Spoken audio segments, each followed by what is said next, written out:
आणखीन एक महत्त्वाची बातमी, निलेश लंके अहमदनगरच्या जागेसाठी अर्ज दाखल करणार आहेत. निलेश लंके अत्यंत साधेपणाने अर्ज दाखल करतील.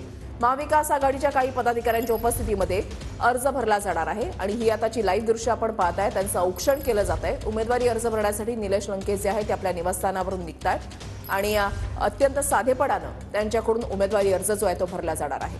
अहमदनगरमधून आपण पाहताय की निलेश लंके यांच्या विरोधात सुजय विखे ही लढत जी आहे ती होणार आहे. निलेश लंके यांना शरद पवार गटाकडून उमेदवारी देण्यात आलेली आहे.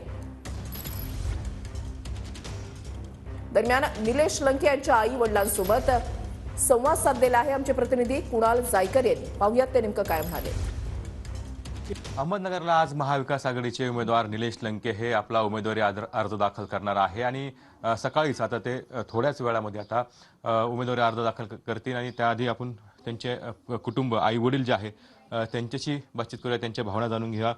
लोकांच्या आग्रहा खातर समाजानं सर्वसामान्य जनतेनं जो निर्णय घेतला की आपल्याला खासदारकी लढवायची, आता आमदारकी बाद झाली कारण तुमच्याशिवाय पर्याय नाही, म्हणून त्यांनी सर्व 20-25 हजार लोकांच्या साक्षीने त्याच वेळेला त्याच क्षणी लोकांच्या आग्रहा खातर लगेच राजीनामा सादर केला. तुम्ही देखील रोज आता लोकांमध्ये फिरतायत, काय भावना आहेत लोकांच्या?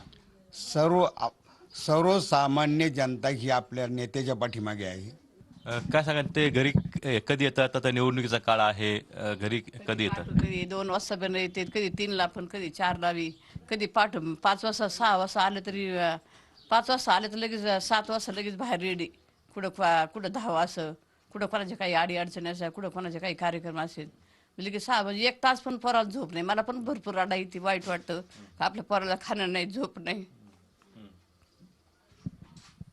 कोविड काळात देखील त्यांनी काम केलं होतं. कामं केली घरापर्यंत, कधी आलं नाही. कधी म्हण नाही लहान पोरं आपल्या घरात करूनच आपण कसं जायचं, कधी तोंडला कधी मास्क नाही लावलं. घरात काय विचारच नाही केला, फक्त समाजात, फक्त त्या कोविडच्या माणसामध्येच राहिला तो. घरापर्यंत कधी आलंच नाही, पाहिलंच नाही त्यांनी. कॅमेरा तुषार नन्नरसह कुणाल जायकर, TVN मराठी, पारनेर.